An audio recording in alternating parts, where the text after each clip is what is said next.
Le second sujet que je voudrais aborder, c'est un événement important qui s'est tenu et qui se tient au Mali jusqu'au 14 novembre 2025. C'est le Salon international de l'armement. Cet événement qu'on a voulu saboter dans les milieux néocolonialistes français, dans les milieux aigris de la France-Afrique, se tient avec bonheur dans la capitale de l'Afrique des libertés, notre bien-aimé Bamako. On a tenté de saboter cet événement parce que cet événement en réalité représente beaucoup pour les Africains. La souffrance des Africains ces 600 dernières années s'explique en partie par le fait qu'ils ont été pris de court, pris de revers par des forces étrangères hostiles qui avaient développé des capacités militaires supérieures. L'une des causes de la réduction de dizaines de millions d'Africaines et d'Africains à la traite négrière, l'une des causes du succès de la pénétration coloniale, l'une des causes du succès des déportations, des génocides, des barbaries coloniales et impérialistes qui se sont succédés du XVIIe siècle à ce XXIe siècle, c'est la faiblesse de l'organisation sécuritaire, l'organisation de défense du continent noir.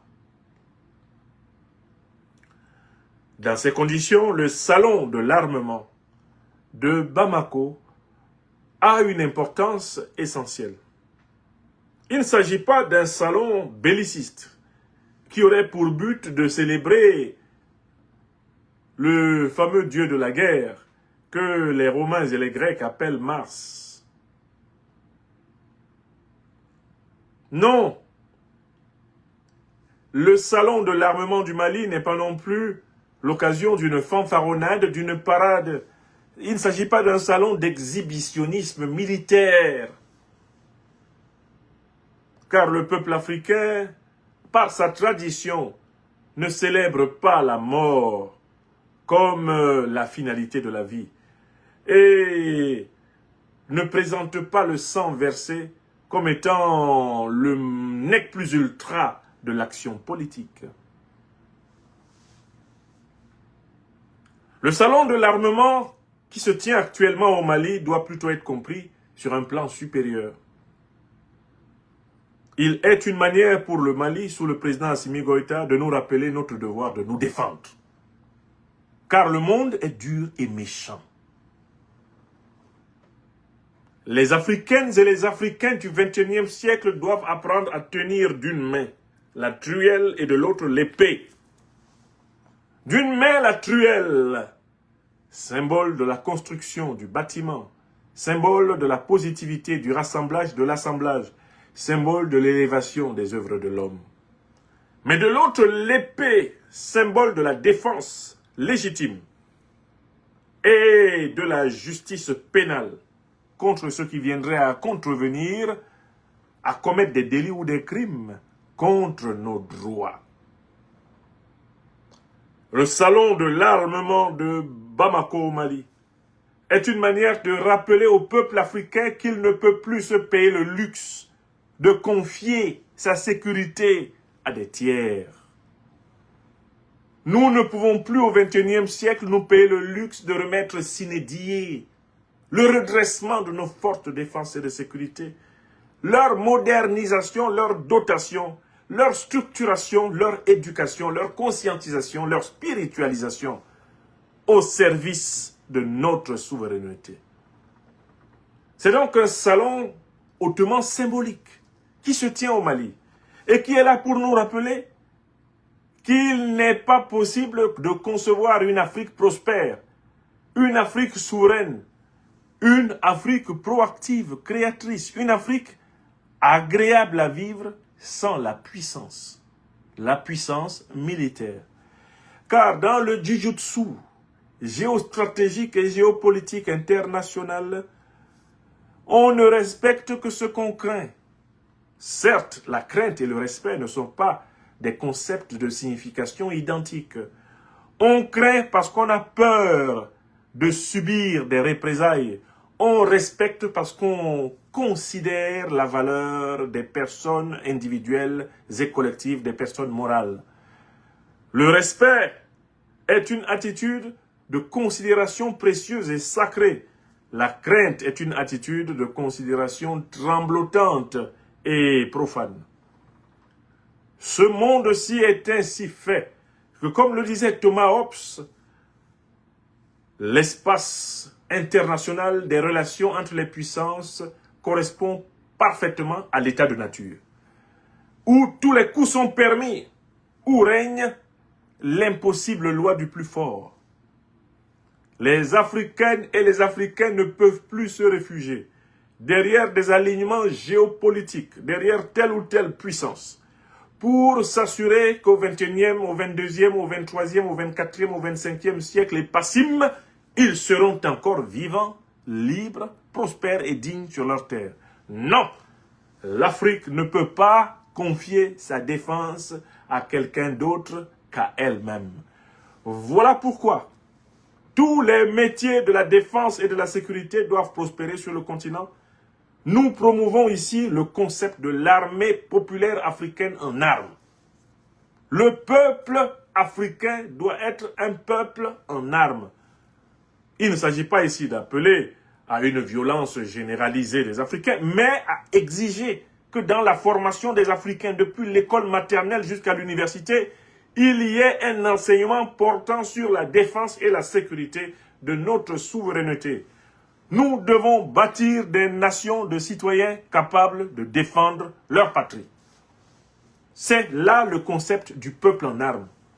Et c'est grâce à ce concept que le Burkina Faso, à travers ses VDP, à travers ses Wanyian, offre une résistance farouche exemplaire, une résistance pointue aux groupes terro-impérialistes qui ont été incrustés sur son sol. C'est grâce à ce concept qu'on voit aujourd'hui le Mali et le Niger mobilisés par leurs leaders, comme un seul homme. Le concept du peuple en armes. L'armée doit être populaire. Le peuple doit être le premier rempart de la défense et de la sécurité, et bien de l'État. Il y a une deuxième vocation du salon de l'armement que l'on suit à Bamako, c'est de nous amener à comprendre que c'est le génie national qui contribue au progrès des infrastructures de défense et de sécurité. Il ne sert à rien de former des mathématiciens, des physiciens, des biologistes.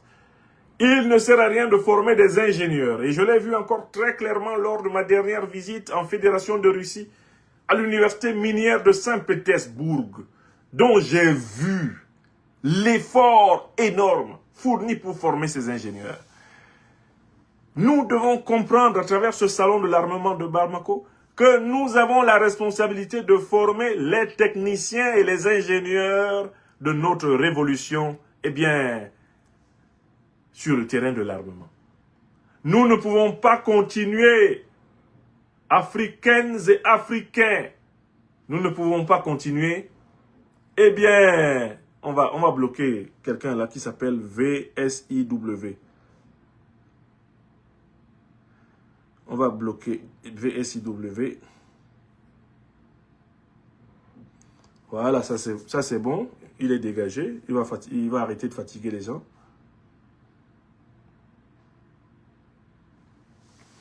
Donc ici, il faut bien comprendre que l'autre enjeu dans cette affaire, je disais, c'est la capacité de produire par nous-mêmes les matériels qui nous permettront de défendre notre continent. C'est-à-dire d'endogénéiser toute la ligne de défense et ainsi de réduire la dépendance des systèmes de défense africains envers les partenariats étrangers. On a également un autre enseignement. À travers, franchement, cette formidable exposition. L'enseignement est que, en confrontant les expériences des grandes puissances, alliées et amies du Mali, à l'expérience malienne, on peut aider les jeunes ingénieurs, les techniciens supérieurs du Mali, à aller très vite dans l'amélioration de l'outil de défense nationale. Le salon de l'armement, qui se tient à Bamako, est une occasion pour tous d'apprendre. Et on peut appliquer ici le proverbe de la langue douala qui dit « Mouna yongo abu kite owa bambele mokunda ». Quand tu vois que ton frère te dépasse, il faut porter son sac. Nous, Africains, devons aller à l'école de tous ceux qui ont pris de l'avance sur nous dans le terrain de l'armement. Nous devons, pour ainsi dire, porter leur sac pour être capables de comprendre ce qu'ils ont fait. Mais nous devons aussi par nous-mêmes continuer à penser, à inventer, à fabriquer les artefacts qui nous rendront craignables par les autres puissances du monde. Car en fait, dans ce monde, on ne respecte que ce qu'on craint. Hélas, en ce bas monde de Malkout, où triomphe malheureusement le rapport de force matérielle, on ne respecte que ce qu'on craint. Dans le monde supérieur de l'esprit, dans le monde où triomphe la loi de l'amour, il n'est point besoin de craindre pour respecter. Il faut et il suffit d'aimer pour que tout soit juste et parfait. Enfin, le salon de l'armement de Bamako, qui se tient actuellement, est une manière pour le Mali de tordre le cou à la propagande criminelle, infecte, mensongère, une propagande distillée par les médias néocolonialistes français et impérialistes occidentaux, selon laquelle le Mali serait bien sûr à feu et à sang, en train de s'effondrer, en voie de disparition, sous blocus soi-disant djihadiste, que le Mali serait, pour ainsi dire, aux abonnés absents et qu'il serait à l'agonie. Ce salon prouve au contraire une vitalité exceptionnelle des forces vives de la nation malienne et en même temps, c'est une manière de rappeler aux ennemis du Mali et de l'Afrique que l'Afrique est prête, que la bataille du 21e siècle nous trouvera présents, debout et prêts, et qu'il sera hors de question que des Africaines et des Africains acceptent encore d'être les esclaves de qui que ce soit sur cette terre. Car nous ne sommes pas venus accompagner quelqu'un, nous étions les premiers à venir au monde par la volonté de la nature ou pour certains de Dieu. Il est hors de question que ceux qui sont venus après nous imposent leurs oukases et nous fassent vivre, eh bien, comme des sous-fifres. C'est hors